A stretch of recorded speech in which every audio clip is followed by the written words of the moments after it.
que por qué no nos atrasamos un poquito y qué sé yo. Hola, buenos días a todos los que están entrando. Les cuento que tuvimos unos problemas técnicos, esto es muy normal cuando uno hace estas actividades, entonces por eso nos atrasamos un par de minutos. Pedimos las disculpas correspondientes del caso. Les cuento que todas las personas que están entrando, entran de manera muteada y sin video. Por favor, manténganlo así durante toda la exposición para que el doctor pueda exponer de la forma más tranquila y menos saturada. ¿Ya? Les vamos a pedir que nos esperen un par de minutitos, porque estamos arreglando un problemita técnico, pero ya vamos a partir. Así que les agradecemos su paciencia, les pedimos las disculpas nuevamente, pero como les comento, son cosas que pasan. Estamos ahí trabajando de la mejor forma para que puedan resolver. También les cuento que esto va a quedar en nuestro canal de YouTube y en forma paralela nosotros vamos a transmitir en vivo en nuestro YouTube y también en nuestro Facebook. Ya ambos somos ACIBA, por si quieren compartir el link o no sé, decirle a alguien que quiera ver la presentación, no hay ningún problema. También les recuerdo que al costado ustedes tienen un chat, y ese chat, la idea es que ese chat ustedes lo utilicen para hacer preguntas, dudas que vayan teniendo a lo largo de la presentación, y así el doctor las resuelve al final.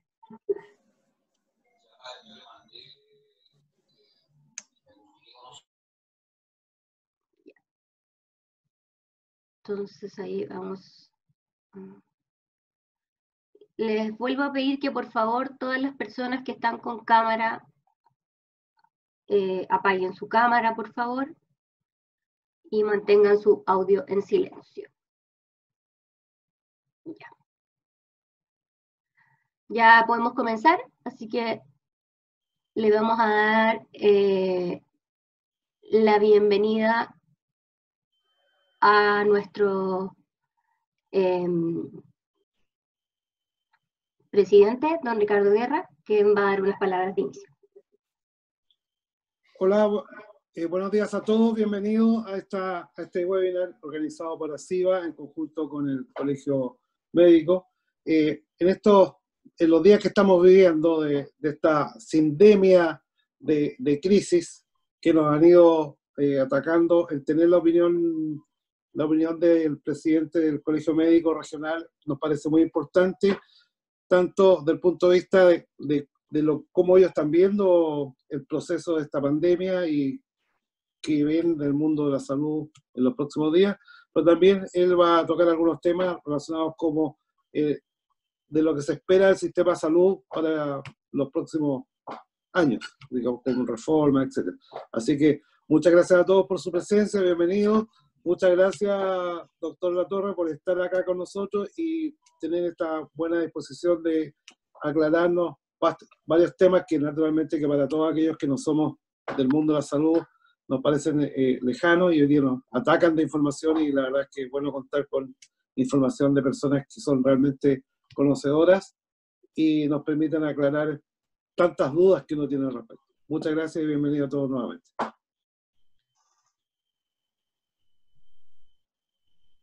Ahora nos va a acompañar don Claudio Castro, presidente de la comisión, que también va a dar unas palabras de bienvenida. Bienvenido, buenos días a todos, muchas gracias por acompañarnos. Realmente la concurrencia es muy buena y se agradece de corazón. Si hay un tema que nos interesa poder aportar como Comisión de Salud de ACIBA en este rol de difusión, es sin duda alguna la pandemia que estamos viviendo hoy día. Ya esta enfermedad epidémica que tan rápidamente se propaga país en país y de región en región dentro del país nuestro. Ya, y para ello es bueno saber de alguien experto en el tema del campo de la salud, ya conocer, digamos, cuál es el rol que nos corresponde, cómo nos integramos a lo definido por el Estado, de forma de que podamos salir en un corto plazo airosos de lo que estamos viviendo. Nos acompaña hoy día el doctor Ignacio de la Torre. Doctor, yo le agradezco sinceramente su participación El doctor es con especialidad ginecobstetra, con posgrado de patología mamaria, doctorado con un diplomado en la Católica de Santiago, profesional de la U Valparaíso y miembro además de muchas sociedades de obstetricia y ginecología del país y la región. Yo he tenido la suerte además de seguirlo en sus comentarios tanto en el Mercurio de Valparaíso el domingo 7 de junio, como en una entrevista en Cablevisión el día 17 de junio, y también salía en Chilevisión, y la verdad que me siento muy contento de poder tenerlo porque su opinión certera, centrada, ya es muy buena. No me queda ninguna duda que vamos a enriquecernos con su presentación, doctor, y le agradezco sinceramente a usted y a los asistentes nuevamente por estar todos juntos. Gracias por las palabras. He tratado de hacer una presentación lo más dinámica posible. Si tuviera que resumirla, creo que estamos frente a un cambio de paradigma desde una sociedad basada en el consumo y en el individuo a una sociedad basada en el ser humano, en el centro y la colaboración. Y tal vez eso es lo que la pandemia, a mi juicio, va a ser el gran facilitador. Siendo una crisis, las grandes democracias y los grandes países precisamente se destacan por la forma que resuelven las crisis que enfrentan. Y creo que esta es una crisis de tal magnitud que supera cualquier terremoto que hayamos tenido en la historia del país y probablemente es la crisis sanitaria más importante que hayamos vivido en la historia de Chile.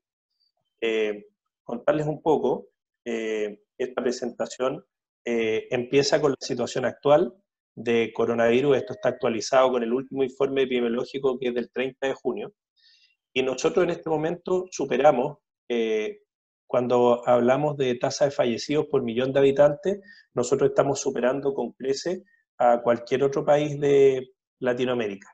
Como ustedes pueden ver ahí, nuestra tasa, 291 por millón de habitantes, es la más alta. Y eso, sin lugar a dudas, que no nos puede dejar conformes en ningún caso. Y sabemos que esta cifra va a seguir subiendo, no es una cifra que esté detenida. Pero muchas veces los promedios esconden realidades diversas, y cuando vemos la situación de casos activos y los vemos por regiones, nos vamos a fijar que la situación es absolutamente diferente en la región metropolitana, donde afortunadamente las últimas 3 semanas el número de casos activos ha ido en disminución. Versus Valparaíso, la verdad es que entre la semana del 20 y el 23 de junio se produce una pequeña estabilización, pero ya el 28 de junio visualizamos un aumento. De nuevo, estamos hablando de promedios regionales, por lo tanto no es lo mismo lo que está ocurriendo en la comuna de Viña del Mar que lo que está ocurriendo, por ejemplo, en Limache o en Quillota. En la región de Valparaíso, ahora en particular, estas son las cifras nuestras, hemos acumulado 11.700 personas con coronavirus, de las cuales en el último informe habían 211 casos nuevos y 3.300 activos, con una mortalidad que, de acuerdo al informe 29, acuérdense que mortalidad es un acumulado, por lo tanto va aumentando, tenemos 12,7 y una letalidad de 1,8. La letalidad, para quienes no lo saben, se calcula con el número de fallecidos dividido en el fondo del número de casos confirmados. Por lo tanto, vas a tener, mientras más testeo hagas, la letalidad tiende a disminuir. Y el caso fallecidos en la región, tenemos 230 al día de ayer, que es una cifra relevante, y eso es lo que genera estos indicadores. Entonces, un poco cuáles fueron las propuestas de Colmet, del Colegio Médico, desde el nacional al regional, enfrentando la crisis, un poco lo que yo les comentaba, poner al ser humano en el centro y de esa manera intentar los 4 puntos que están acá: proteger la vida, colaboración entre las distintas instituciones públicas, privadas y de Fuerzas Armadas, transparencia en los datos para poder generar modelamiento y conocimiento que sea útil en la toma de decisiones para tratar de reducir la incertidumbre y tomar decisiones basadas en evidencia. Y en ese sentido, Chile tuvo algunas ventajas que probablemente desaprovechamos, y esta es una crítica de la cual me hago cargo como sociedad, no necesariamente solo la autoridad. Tuvimos la evidencia de lo que había pasado en China, lo que había pasado en España, lo que había pasado en Italia y lo que estaba pasando en algunos estados de Estados Unidos. Sin embargo, pese a toda la evidencia que teníamos disponible de cómo se comportaba la crisis, nosotros quisimos creer un escenario que no era del todo probable, y era que en Chile el comportamiento de la pandemia iba a ser más favorable que lo que había ocurrido en otros países. Y la verdad es que ninguno de los indicadores sanitarios de la red de salud, ni los indicadores biopsicosociales de los cuales se dispone, nos hacía pensar que eso era algo probable. Entonces, para entender cuál era nuestro escenario antes de la pandemia, nosotros tenemos esto, que ustedes lo conocen bastante bien, 29 servicios de salud pública, que tienen entre 200 hospitales y establecimientos secundarios, municipios que concentran la mayor cantidad de servicios de atención primaria y prestadores privados que son institucionales y no institucionales. Y eso está financiado principalmente, como lo muestra la imagen, a través del aporte fiscal, que está concentrado principalmente en FONASA y las Fuerzas Armadas, los cotizantes que aportan a FONASA o a ISAPRES, y las empresas que aportan a las mutuales. Y todos aquellos tienen interacciones. Ustedes se dan cuenta que un beneficiario de FONASA puede atenderse en clínicas, en consultas médicas particulares o en hospitales o consultorios del Servicio Nacional de Salud. Los funcionarios de las Fuerzas Armadas tienen un financiamiento en la atención de sus hospitales y sus consultorios, pero también pueden acceder a través de la red del sector público, y también pueden hacerlo, no está en la flecha, hacia el sector privado, con la gran diferencia que cuando se atienden en el sector privado tienen que hacerlo con un pago de bolsillo más alto porque no tienen copagos, o sea, no tienen en el fondo subvención. Entre el 2003 y el 2005 se producen ciertas reformas que a mí me parece importante comentar porque generan nuestro escenario actual. Y dentro de las tres que me parecen más importantes está precisamente la ley del régimen de garantías en salud, el plan AUGE inicialmente, actualmente GES, la ley de ISAPRES, que también me parece muy relevante, pero sobre todo la ley de autoridad sanitaria. ¿Y por qué me parece tan relevante la ley de autoridad sanitaria? Por lo que está acá. Porque el Ministerio de Salud, a partir del 2005, se divide entre una subsecretaría de redes asistenciales y una de salud pública, dejando todo lo que tiene que ver con la atención clínica de pacientes a través de la subsecretaría de redes, y todo lo que tiene que ver con la salud pública, principalmente lo que tiene que ver, por ejemplo, con los programas de vacunación, con FONASA, con Instituto de Salud Pública, la Superintendencia de Salud, el Ministerio de Salud, a partir del 2005, de la Secretaría de Salud Pública. Y eso, para efectos de esta crisis, empezó a demostrar una debilidad de este formato de trabajo. Ya les voy a explicar por qué. La primera estrategia que planteamos fue la estrategia de testear, tratar, trazar y aislar.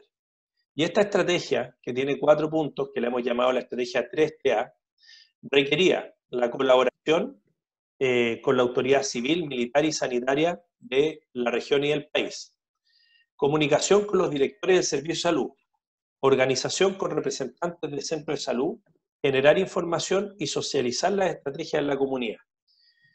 Uno de los problemas que verificamos en primera instancia a nivel regional es que la Seremia de Salud, que estaba dirigiendo, producto que estábamos en esta situación de emergencia sanitaria, las acciones, tenía la debilidad que no tiene, de acuerdo al organigrama que yo les mostraba, que es este, no tiene jerarquía administrativa sobre los directores de servicios de salud y a través de ellos sobre los directores de hospitales autogestionados, de consultorio y posta y de establecimiento del sistema privado. Entonces, si bien es cierto, había un esfuerzo de tratar de coordinar las acciones, el problema era que no existía en la ley de autoridad sanitaria un escenario que cambiara este organigrama y pusiera al CEREMI a organizar toda la red público y privada y de Fuerzas Armadas, pero también dentro de la red pública a organizar lo que era la estrategia de salud pública con la ejecución de esa estrategia que depende de otra subsecretaría. Lo que nosotros propusimos con respecto a testeo era un sistema integrado regional de toma de muestras, asociado a un sistema integrado y coordinado de laboratorios de PCR.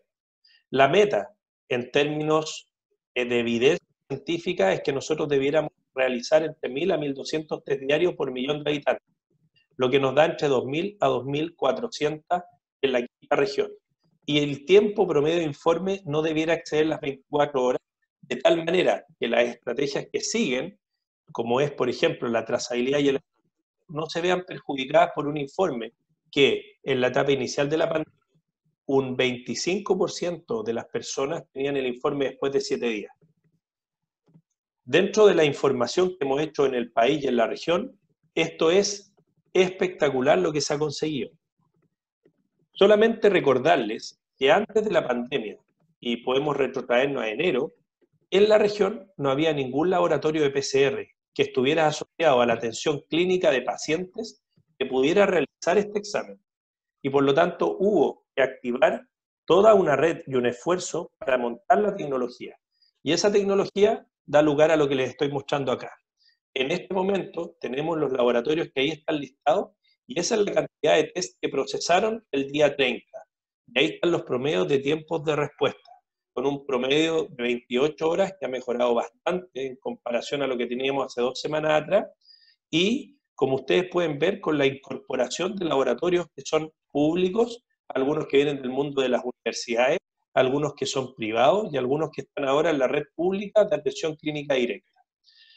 Estamos, que hemos hecho 66.000 exámenes, en las últimas 24 horas 762, lo cual, como les mostraba antes, es un tercio de lo que debiéramos hacer en esta etapa de la enfermedad. ¿Y por qué es tan importante la cantidad de test que ustedes hagan?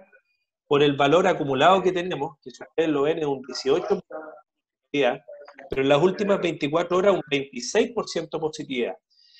Y se establece que la meta de positividad tiene que estar bajo el 10%. Si tú estás sobre el 10%, estás testeando poco. Y si ustedes ven, para estar bajo el 10% tendríamos que estar testeando el triple aproximadamente para cubrir una población más amplia. Si testeas poco, vas a testear principalmente a los pacientes sintomáticos y con síntomas graves o más sospechosos de la enfermedad. Y por lo tanto no logras identificar al paciente más riesgoso, que es el paciente oligosintomático o incluso el asintomático. Voy a aprovechar, ya que por ahí me pareció haber conectado al doctor Cancino, que es el subdirector médico del Hospital Van Buren, para reconocer que hasta en los primeros 3 meses de enfrentamiento a la pandemia, el Hospital Van Buren había realizado por el 30% de los exámenes de PCR.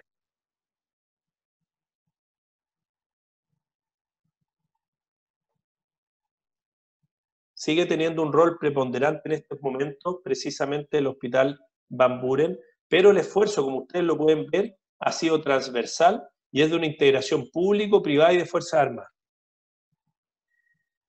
Lo que les quiero mostrar ahora es la etapa de tratamiento, y no me voy a centrar en el tratamiento del paciente asintomático, que es domiciliario, o del paciente levemente sintomático, sino que me voy a centrar en tal vez la estrategia más exitosa que ha tenido Chile en este momento, y la quinta región en esta materia. Y es una estrategia que precisamente muestra que cuando hay una meta clara, cuando hay transparencia y cuando hay colaboración, no hay ningún objetivo que no sea realizado. En diciembre, cuando ya se empezaron a prever los efectos de esta pandemia, hubo mucha información respecto de si íbamos a ser capaces o no de absorber lo que estaba ocurriendo. Y especialmente de absorber lo que estaba ocurriendo en camas críticas. Y en la quinta región, y lo puse así en diciembre, teníamos menos de 90 camas.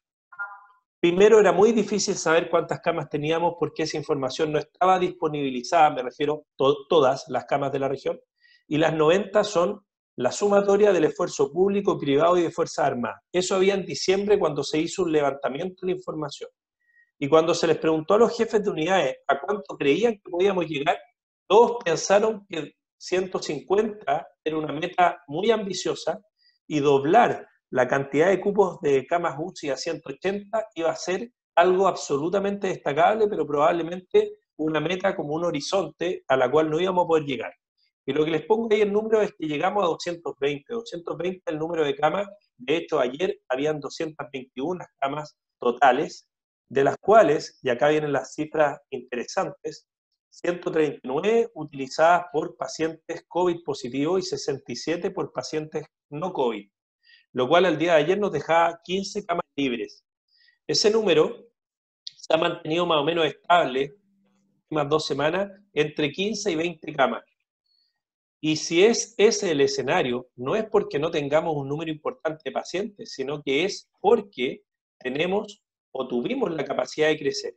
Y acá hay que decir que salvo las nuevas dependencias del Hospital Frique, no ha habido ninguna construcción adicional, no han habido metros nuevos construidos para albergar estas camas UCI, sino que esto ha sido prueba del compromiso de la red pública, privada y de Fuerzas Armadas de redistribuir espacios de atención, de sacrificar áreas de atención que fueron consideradas secundarias para priorizar las camas críticas. Y eso, déjenme decirlo acá, ha salvado vidas humanas en la región y ha facilitado la labor de los médicos de urgencia y la labor de los médicos de unidades críticas, porque nosotros, a diferencia de Santiago, no hemos tenido que ventilar con regularidad pacientes en las emergencias o en las urgencias y tampoco nos hemos enfrentado aún al dilema de la última cama, que es un dilema ético que motivó una conferencia del Colegio Médico donde participó el jefe UCI, por ejemplo, de Ciudad del Mar, que es el doctor Guerra, y donde se hizo una interesante presentación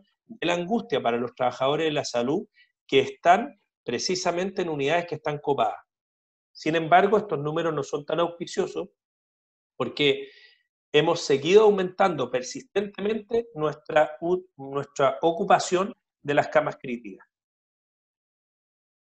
Por lo tanto, en síntesis, cuando hablamos de testeo, lo que estamos hablando es aumentar la capacidad regional. Esperamos llegar a cerca de 20 laboratorios funcionando para alcanzar los 2.400 test, entre 2.000 a 2.400 test, y que los informes estén antes de 24 horas.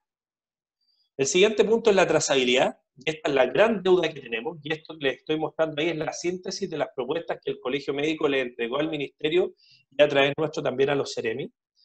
Lo que estamos pidiendo es un protocolo nacional de trazabilidad, con lineamientos claros, tanto en el sector público y privado, servicios de salud, hospitales y clínicas, que tengan plazos para cumplirse la trazabilidad, que tenga flujogramas claros y que tenga criterios de derivación a residencias sanitarias. Con una herramienta tecnológica útil, que esté integrada al EpiVigila, que sea simple de utilizar y que sea bidireccional, o incluso tridireccional, desde la atención primaria, los hospitales y las residencias sanitarias. Que esto además se conjugue con una aplicación móvil para los usuarios, donde puedan registrar sus síntomas, donde puedan registrar su aislamiento y donde se pueda georreferenciar a aquellos pacientes que se siguen movilizando igual. ¿Qué es lo que calculábamos que se requería? Y ahí están los cálculos que se hicieron y cuáles son, y esto me pareció muy interesante, cuál es la situación actual. Entonces nosotros planteamos una estrategia descentralizada basada en el territorio, a eso nos referimos con atención primaria, que la herramienta informática tenga este carácter bidimensional, y la meta es lograr un 80% de trazabilidad. ¿Cuál es nuestro problema actual? Que como ustedes lo pueden ver acá, nosotros tenemos solamente un 23% de trazabilidad, que son los casos secundarios. Eso quiere decir que sabemos cómo se contagiaron. Tenemos un 14% de casos que son sin nexo y tenemos un 60% en investigación. Ese 60% no tiene un plazo y se ha mantenido en las últimas 2 semanas ese porcentaje de 60% en investigación. El que un paciente esté en investigación y que esa investigación no tenga un plazo acotado en el cual debe terminar, hace que no sepamos con exactitud para ese 60% de pacientes cómo se contagiaron. Si no sabemos cómo se contagiaron o además no tenemos nexo de contagio, las posibilidades de prevenir los contagios son muy bajas. Por lo tanto, esto es algo que debe mejorarse. Y precisamente, me salió un poco chiquitito, disculpen, pero acá lo que se está planteando en este Plan Nacional de Trazabilidad es lo mismo que les decía conceptualmente, pero acá están las herramientas informáticas, las herramientas para el usuario y la forma de trabajo en los distintos ambientes. Lo que planteamos acá, ¿cuántas personas necesitamos? Para Valparaíso, cerca de 600 personas que debieran estar llamando por teléfono, reforzando la atención primaria, reforzando la atención secundaria precisamente para este fin. el último punto que me parece muy importante en la estrategia del aislamiento. Y el aislamiento, vamos a hablar de dos elementos. Vamos a hablar del aislamiento a nivel comunitario y vamos a hablar del aislamiento a nivel individual. Partamos por nivel comunitario. Extraído de la experiencia de otros países que le ha funcionado, aparece este gráfico a la derecha que habla de niveles de alerta y pone 4 niveles como un verdadero semáforo, que cuando nosotros estamos en la categoría del semáforo en verde, las escuelas, los espacios públicos y las actividades económicas en general pueden funcionar. Cuando estamos en amarillo, las actividades económicas, solo las que son laborales, el espacio público, un aforo permitido con una cantidad máxima y las escuelas están suspendidas. Cuando estamos en este ya más naranjito, las escuelas están suspendidas, el espacio público está suspendido en lugares, o sea, está reducido el aforo en lugares abiertos y está suspendido en lugares cerrados, y las actividades económicas, solo las esenciales. Y finalmente, cuando estamos en rojo, solo queda funcionando las actividades esenciales. Lo mismo en el lado derecho, que es una experiencia internacional de, digamos, experiencia, si no me falla la memoria, de Nueva Zelanda, y al lado izquierdo, México. Eso es en términos comunitarios. Generar este semáforo, igual que cuando vamos a la playa y están las banderas verde, amarilla y roja, acá tenemos 4 banderas que nos permiten actuar como sociedad. Y esto debiera salir en las noticias y esto debiera tener un carácter nacional. ¿Y cómo se construye el semáforo? Con indicadores clave que nos permiten saber si estamos funcionando bien o no. Principalmente la tasa de contagio, principalmente los nuevos casos activos que se producen y principalmente cómo está la red de salud. Y esto puede ser por comuna. Se me había quedado acá, pero va vinculado con el aislamiento, que precisamente los indicadores que tenemos en nuestra propuesta tienen que ver, captar por lo menos a más del 80% de los casos, que es lo que les decía antes. Con respecto al aislamiento, pero ahora ya no comunitario, sino individual, cuando tú haces el testeo y tienes un test antes de 24 horas, te vas a encontrar con un paciente que es COVID positivo. A ese paciente lo tenemos que llamar. Esa es la estrategia de trazabilidad. Y tenemos que tener un protocolo de comunicación telefónica o presencial. Tenemos que poder explicarle a esa persona que tiene que ser capaz de confinarse en su domicilio. Si esa persona no tiene la posibilidad de hacerlo, o en su casa tiene otras personas con riesgo sanitario, por ejemplo, patologías crónicas, tercera edad, que pudiesen contagiarse y tener un COVID más complejo, lo que tenemos que hacer es ofrecerle la opción de ir a una residencia sanitaria. Y acá, déjenme contarles que el esfuerzo ha sido significativo. Primera semana de junio teníamos, o última de mayo en realidad, 150 cupos en la residencia sanitaria, y hoy en día tenemos 1091 cupos, o sea, hemos aumentado 10 veces. Pero fíjense la cantidad de cupos disponibles que tenemos. Lo segundo importante es que última semana de mayo solo contábamos con el Hotel O'Higgins, por lo tanto toda la gente de las distintas comunas de la región tenían que trasladarse a Viña, lo cual era engorroso y muchos pacientes desistían de hacerlo. Pero hoy en día tenemos en Viña, en Valparaíso, en Panquehue, en Quillota, San Antonio del Quisco, Rinconada, Putaendo, son los lugares donde hay residencias. Y sabemos que tienen que crecer o seguir creciendo. Pero ante la ausencia de un protocolo actual que conecte la trazabilidad y que haga que la trazabilidad no tenga un 60% en estudio y que ese estudio no dure más de 5 días, sino que sea rápido, el problema que enfrentamos en la actualidad es que hay muchos cupos disponibles y hay pacientes que, pudiendo beneficiarse de esos cupos, no los están recibiendo. No quiero dejar de mencionar que frente a toda esta pandemia y el esfuerzo que se ha hecho, por ejemplo, en aumentar las camas críticas, se ha hecho un esfuerzo significativo, y yo lo vi tanto en el Hospital Carlos Van Buren como en la Clínica Ciudad del Mar, donde me desempeño, que todas las autoridades se han comprometido en tratar de prevenir al máximo el contagio de los profesionales de la salud. Y eso es algo que aprendimos antes que llegara la pandemia, porque sabíamos que uno de los problemas en Italia, uno de los problemas en España, fue tener cerca del 30% de los trabajadores de la salud COVID positivo, y que eso le había impedido seguir prestando atenciones de forma oportuna y de calidad.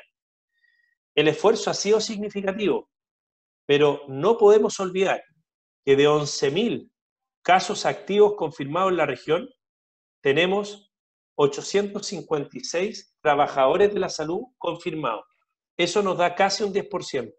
Estamos bajo lo que mostraron otros países y eso probablemente se debe al esfuerzo combinado de los gestores de las instituciones de salud, de las unidades de infección intrahospitalarias de las mismas instituciones, de los trabajadores, pero también un esfuerzo económico importante de las instituciones públicas, privadas y de Fuerzas Armadas para comprar elementos de protección personal que, no está de más decirlo, tuvieron un comportamiento en cuanto a sus precios que probablemente será materia de estudio y en muchos casos ha sido materia de una problemática seria.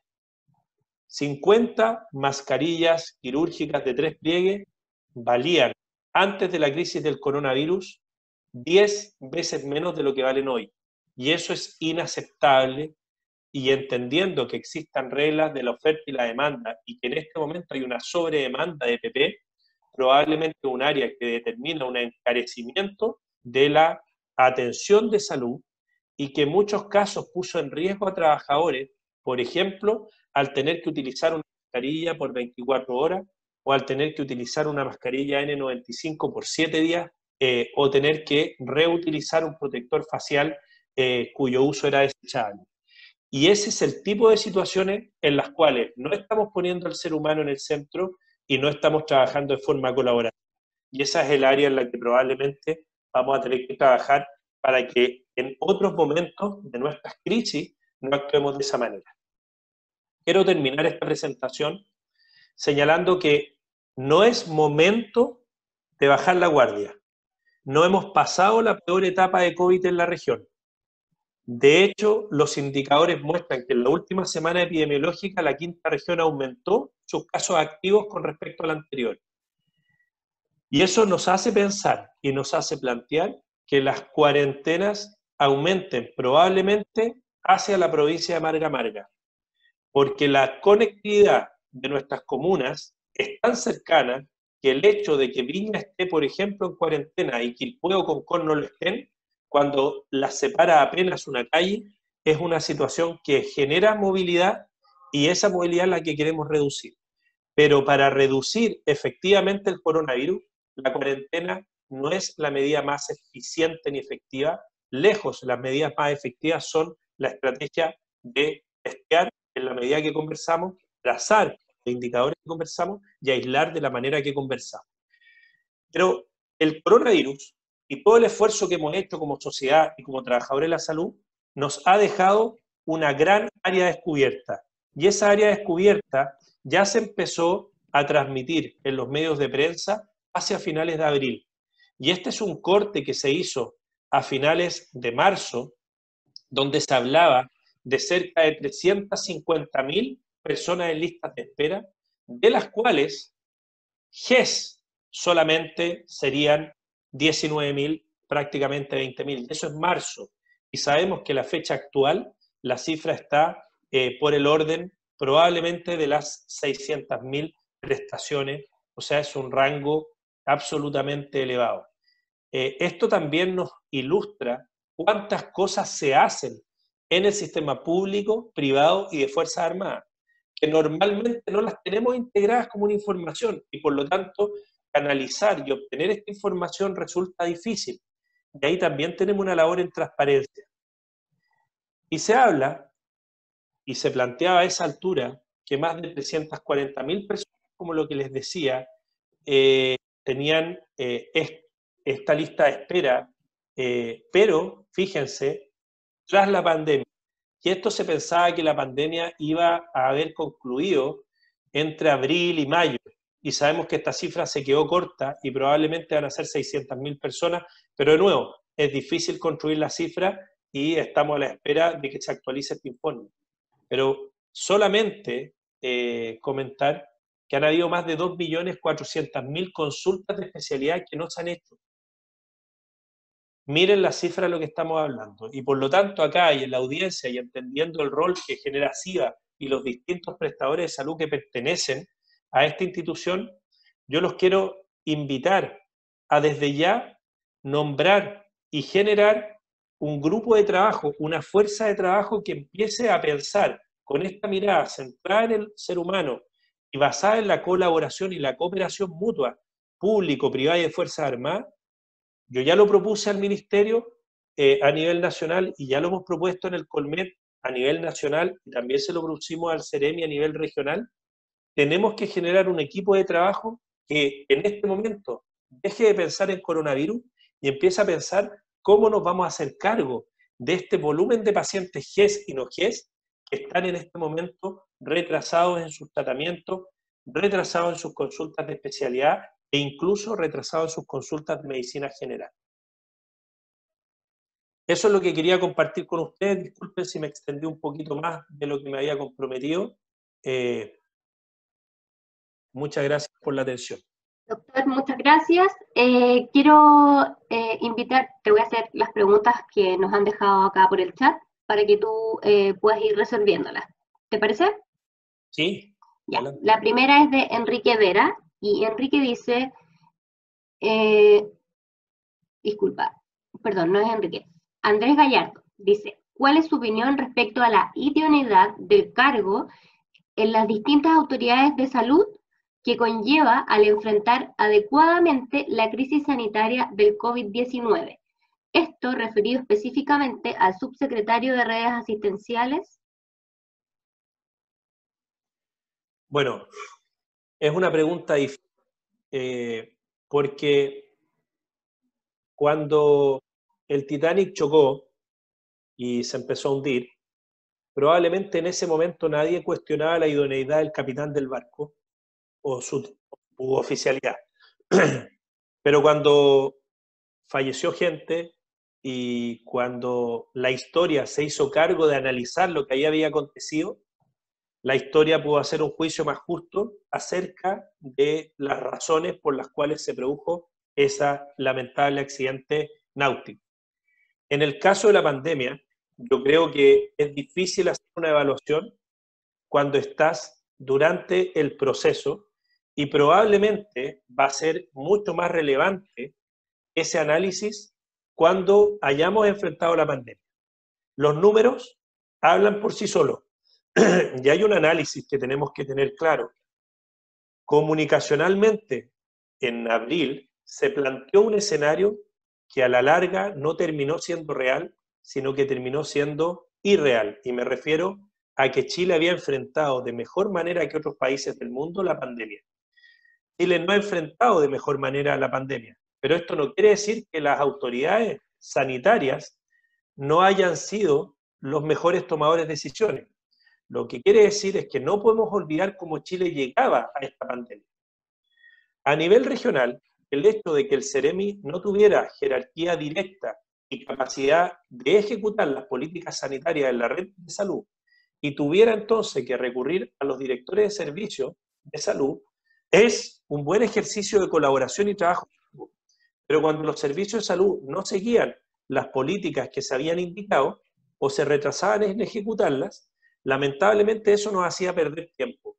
Y esto es como enfrentar una crisis sin tener una claridad de los mandos que tienen que tomar decisiones y sin tener claridad respecto a las mismas. Ahora, en lo personal, a mí me tocó, como dirigente regional, tener serias dificultades con el ministro Mañalich y el subsecretario Zúñiga, principalmente en octubre, antes del estallido social, porque nuestros hospitales se quedaron sin recursos financieros para operar y no teníamos dinero para pagarle a los proveedores.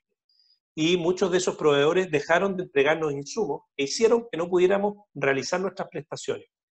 Y en ese momento, lejos de recibir un liderazgo transformacional, colaborativo de parte del Ministerio, lo que recibimos antes de que nos movilizáramos fue un portazo en la cara que nos decía: sí hay plata, ustedes no la saben administrar, y nosotros comprendíamos que un problema que lleva 40 años, que es que hace 40 años los hospitales se quedan sin financiamiento para sus gastos operacionales, porque la ley de presupuestos reproduce un presupuesto que es insuficiente, y porque la forma de gastar en el subtítulo 21 y 22, estoy hablando de nomenclatura administrativa pública, pero que tiene que ver con contratos honorarios y prestaciones de servicio, son insuficientes porque el hospital hoy día tiene que contratar empresas de guardia que hace 20 años no contrataba, porque las empresas de alimentación tienen otros estándares, porque tenemos que, por ejemplo, derratizar, porque tenemos que fumigar, que son cosas que no se hacían, y todo ese estándar que hoy en día nos exigimos por la misma autoridad sanitaria y por la Superintendencia de Salud, encareció nuestras prestaciones y eso no está representado en el presupuesto. Lejos de escucharnos, el ministro ni siquiera nos dio una audiencia. El subsecretario vino a la quinta región y en vez de reunirse con nosotros o con los directivos de los hospitales que la estaban pasando mal, dijo que era un problema netamente de gestión. Entonces, más que hablar por las personas y por si un título académico te hace mejor o peor para un cargo, creo que son las acciones de los individuos las que nos deben preocupar. Y no hay mejor análisis que el que podamos hacer de forma histórica, retrospectiva. Y ahí todos los actores sociales, no solamente el ministro, el subsecretario, los directores, todos los actores sociales que hemos actuado o que nos hemos omitido durante esta pandemia, vamos a tener que dar explicaciones. Y yo siempre hago el siguiente ejercicio. Cuando mi hijo, ustedes saben que los hijos son los principales críticos de sus padres, tenga 18, 20, 25 años, y me pregunte cuál fue nuestra actuación en la pandemia, yo quiero poder sentarme frente a él y decirle, nuestra primera actuación fue poner al ser humano en el centro, romper esa falsa dicotomía entre economía y salud, porque ustedes saben muy bien, siendo parte de ASIA, que se puede conjugar economía y salud, que se puede a través de la prevención, por ejemplo, lo hacen mucho las mutualidades, tener empresas muy productivas, con poca siniestralidad, eso las hace económicamente mucho más viables y las hace mucho más eficientes. Por lo tanto, no tenemos que poner estos dos paradigmas como que se enfrentaran, sino que tenemos que desafiar a los economistas a un desarrollo económico sustentable con la salud, pero también con el medio ambiente. Y esa es la verdadera creación que tenemos que hacer. Así que probablemente mucha de la crítica que ahí me plantean la vamos a resolver con el paso del tiempo. Doctor, tengo acá tres o cuatro preguntas más que me gustaría, si tienes tiempo, por supuesto, que las pudieras contestar. Cuéntame. Ya, la primera es, dame un minutito, acá.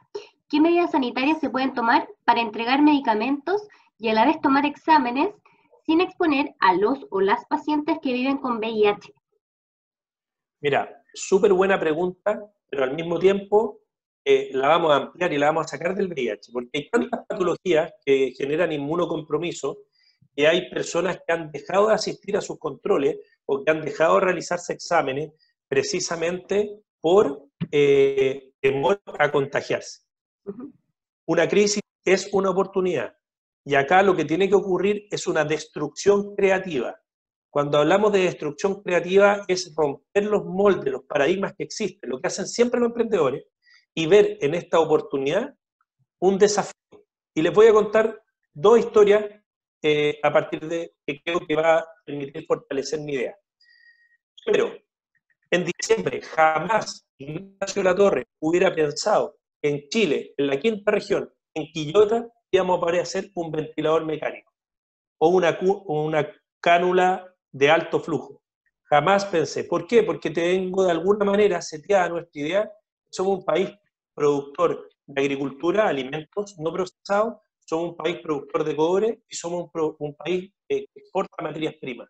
Pero tecnología es algo que de alguna manera creía equivocadamente que no podíamos construir. Y sin embargo, el hospital Van Buren ha recibido, el hospital de Quillota ha recibido de emprendedores locales equipos tecnológicos que han permitido salvar vidas.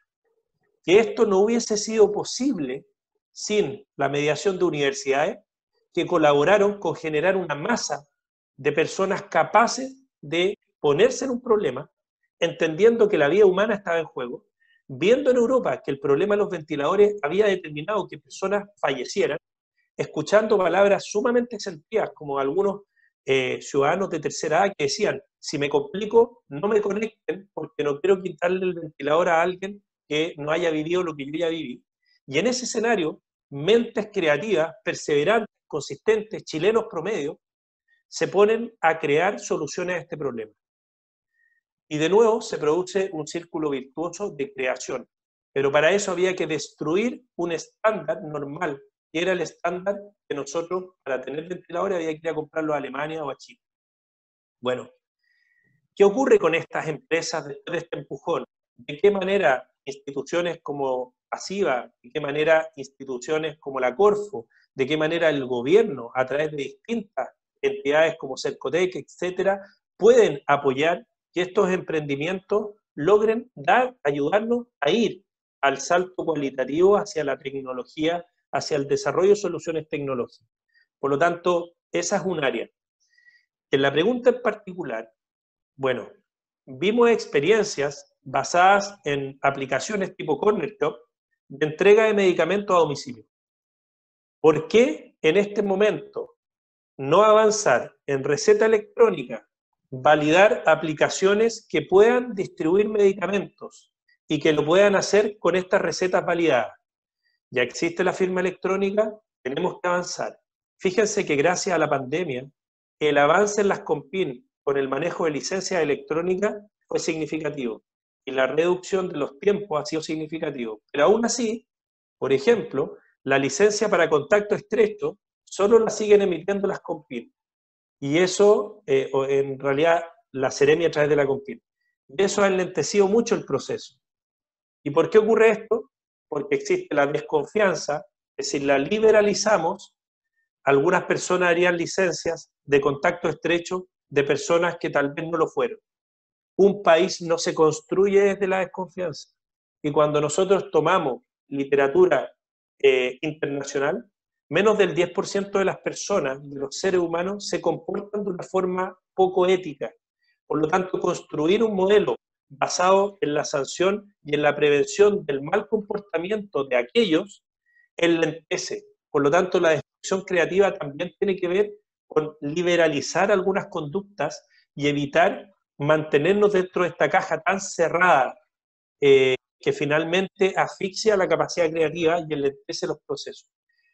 Laboratorio saliendo a tomar exámenes a domicilio. Perfecto. Hay una masa de personas disponibles para hacerlo. ¿Qué falta? La tecnología, ¿no? La tecnología existe. ¿Qué falta? La autorización sanitaria, también existen. Falta precisamente que se genere a partir de la necesidad un emprendimiento que agrupe precisamente, tal como existe Cabify, Uber, que permita que personal entrenado pueda asistir a domicilio a tomar exámenes y que eso funcione en el largo plazo, porque es una muy buena solución.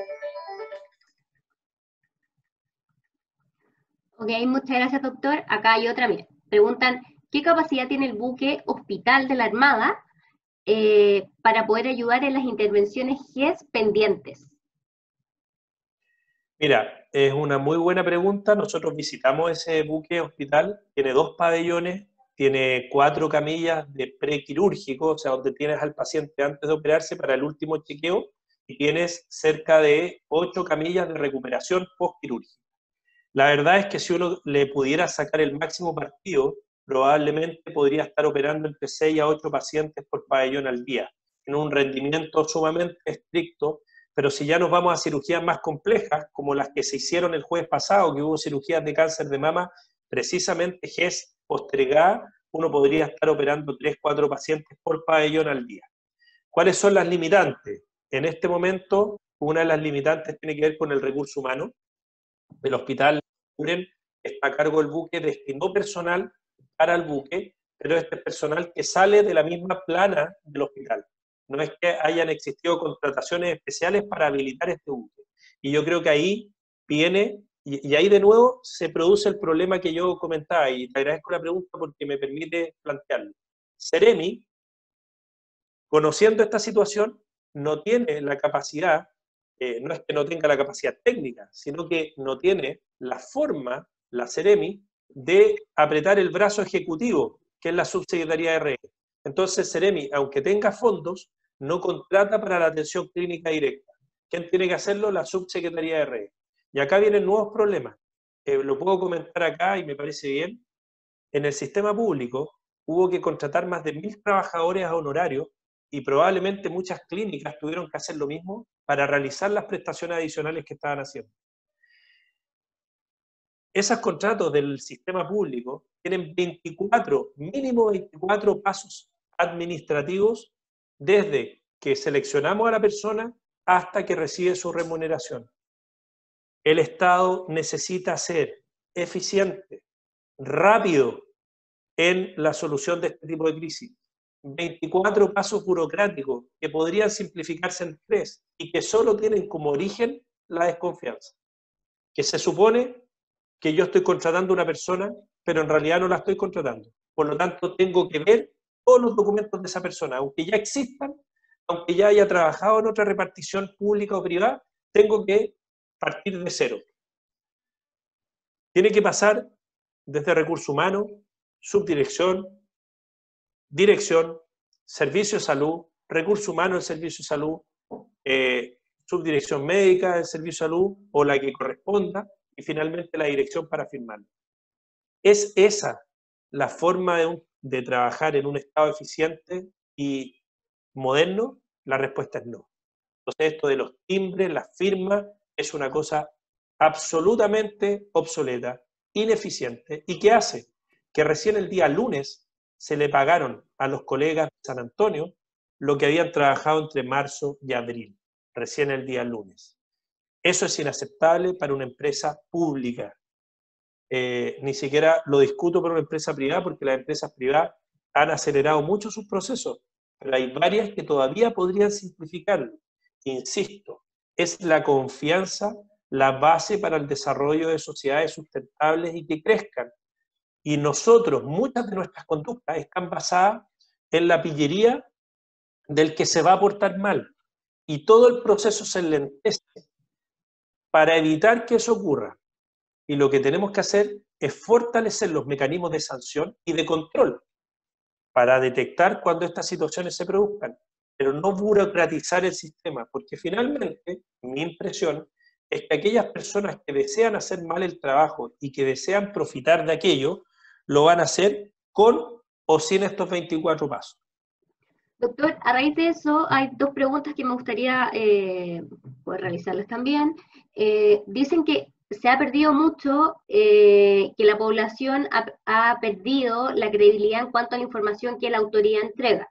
Entonces preguntan, ¿qué estrategia sugieres tú para que las propuestas mencionadas en la presentación tengan aceptación y sean llevadas correctamente? Eso por un lado.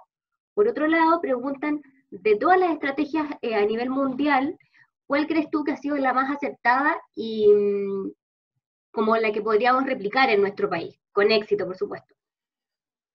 Ya, mira, vamos a responder la segunda primero, porque es la más simple. Los países que les fue bien, testear, trazar, aislar, con las cifras de indicadores que yo les comentaba, y el uso de estos semáforos para el confinamiento de la población, porque una vez que termina el pic, una vez que empieza a descender la tasa de contagio, como sociedad vamos a seguir viviendo con el coronavirus. Y se van a producir brotes. Y por lo tanto esos brotes van a tener que estar siendo monitorizados para que no se transformen nuevamente en una epidemia. O sea, una enfermedad infectocontagiosa va a producir brotes. Se abre un cine y si hay una película de 2 horas y ahí hay una persona sintomática, puede contagiar. Y va a ser como lo que ocurre cuando nos avisan en un bus viajó una persona con meningococcemia, con un meningococo, por ejemplo, y se contacta a todos los pasajeros del bus y se les da un tratamiento para prevenir la enfermedad, o por lo menos se les aísla y se les monitoriza para evitar que esa persona genere una epidemia. ¿Ok? Por lo tanto, testear, trazar y aislar con una estructura que dure y perdure en el tiempo. Lo segundo, y muy relevante, y que tiene que ver con la primera pregunta que tú me hacías,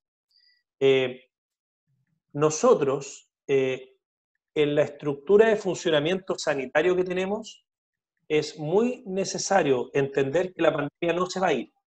Y la pandemia aparece entonces como una nueva variable. Cuando hablamos de una nueva variable, es que, por ejemplo, hace 1 año atrás o 2 años atrás, un sostenedor de un colegio, cualquier colegio, pensaba en el número de alumnos que un profesor podía manejar. O sea, decía, me caben 30 alumnos y el profesor todavía los puede manejar.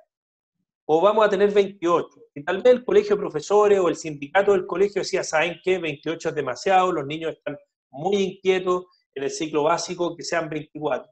La variable era la capacidad de control que el docente tenía. Y en algunos casos entonces decían, bueno, ¿y qué pasa si te pongo un ayudante dentro de la sala?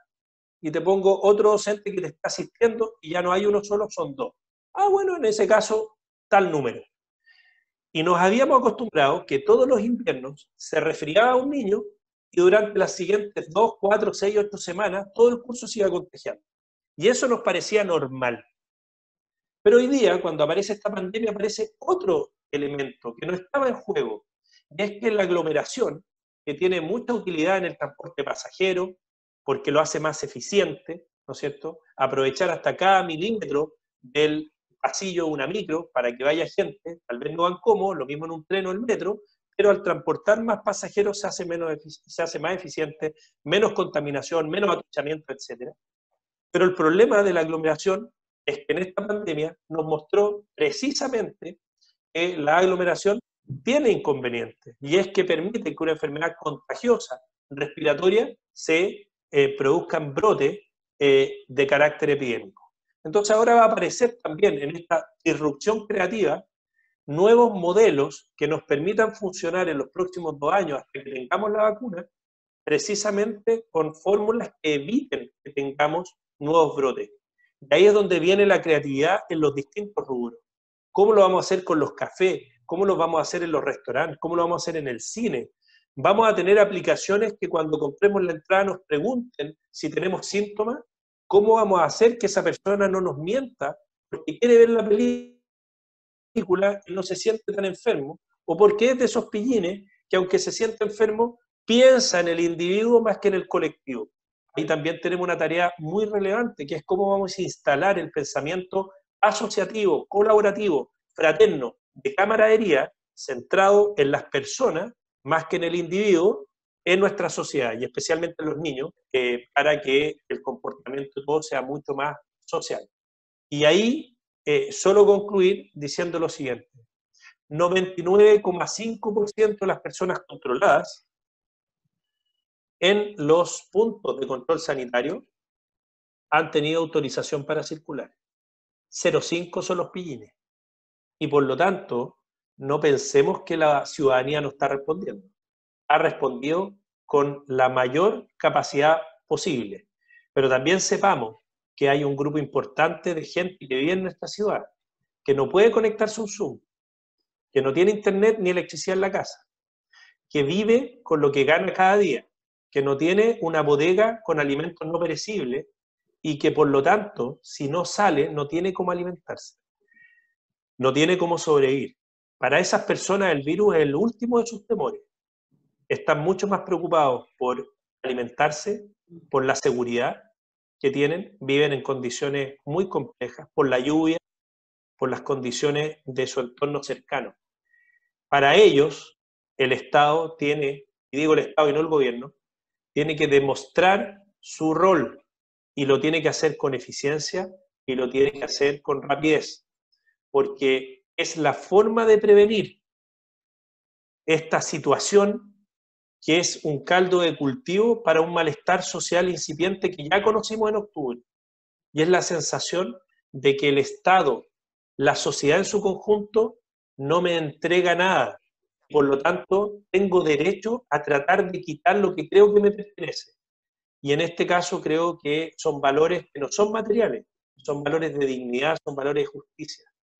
Creo que eso es crucial entenderlo, y creo que la gente se ha portado bastante bien, especialmente en la quinta región, mucho mejor que en la región metropolitana, y creo que vale la pena reconocerlo. Pero las comunicaciones tienen que ser consistentes y consecuentes. Por lo tanto, nosotros tenemos que predicar con el ejemplo. Y en ese sentido valoro la valentía que tuvo el ministro París para decirle al presidente que se había equivocado en ir a comprar a la vinoteca. No me corresponde a mí juzgarlo, pero desde el punto de vista de la imagen no está bien. Y uno ve a los gobernantes de los países que les ha ido bien y han tenido otras actitudes. Fuera el intendente, fuera el gobernador, fuera el alcalde, el presidente con mayor razón todas nuestras autoridades tienen que tener un comportamiento que sea acorde a la investidura que tienen para que la ciudadanía entienda que esto no es la ley del embudo. No es que la cuarentena corre solamente para los desposeídos y quienes tienen mejor posición están en la posibilidad de omitirla. Eso es crucial, por eso digo justicia. Y con respecto a la rapidez del Estado en ayudar a los vulnerables, eso es dignidad. Doctor, sé que te tienes que ir, pero quisiera hacerte la última pregunta. Bueno, Vamos. te agradecemos porque este tema da para mucho y acá hay muchos agradecimientos. También agradecemos a la Comisión de Salud que preparó todo esto. Y la última pregunta sería lo siguiente. ¿Por qué si los resultados del examen COVID están antes de 2 días, los pacientes por lo general esperan los resultados entre 7 y 10 días a que se les sean entregados? Yo creo que ahí se dan dos puntos. Recién hace un par de días la Seremia Regional empezó a reportar el tiempo promedio de entrega de resultados. Y voy a recurrir a Nicanor Parra, que tenía un dibujo que decía que si tú tienes 2 panes y yo no tengo ninguno, el promedio dice que tenemos 1. Pero en realidad yo no tengo ninguno. Por lo tanto, los promedios, ojo, si se procesan 100 exámenes, van a haber normalmente en una distribución estándar exámenes que, si el promedio es 28 horas, probablemente van a haber algunos que se demoren 3 a 5 días y otros que se demoren 4 horas. Muchos centros están priorizando los pacientes que están hospitalizados, que están en una condición de salud grave, las embarazadas, los pacientes que se van a intervenir. Y para ellos el promedio puede ser tal vez bajo las horas que yo les mostraba en esa gráfica. Todas las imágenes que mostré están en el informe epidemiológico que todos los días publica la Seremi, y la pueden encontrar en las redes sociales de la Seremi también. Doctor, muchas gracias por tu respuesta. Una consulta, ¿podemos compartir tu presentación? Sí, no hay ningún problema. Ok, entonces les recuerdo a todos, primero que nada le damos las gracias al doctor por la gentileza de haber contestado todas nuestras consultas y la excelente exposición respecto a esto que estamos viviendo. Les recuerdo a todos que esto va a quedar en nuestro canal de YouTube para que lo revisen y también en nuestra página web con la presentación del doctor. Y bueno, les damos las gracias a los asistentes y nuevamente a la Comisión de Salud de ACIBA que preparó este webinar. Muchas gracias, doctor. Chao. Hola Ignacio, ¿cómo está? Buenos Que días. tenga buen día.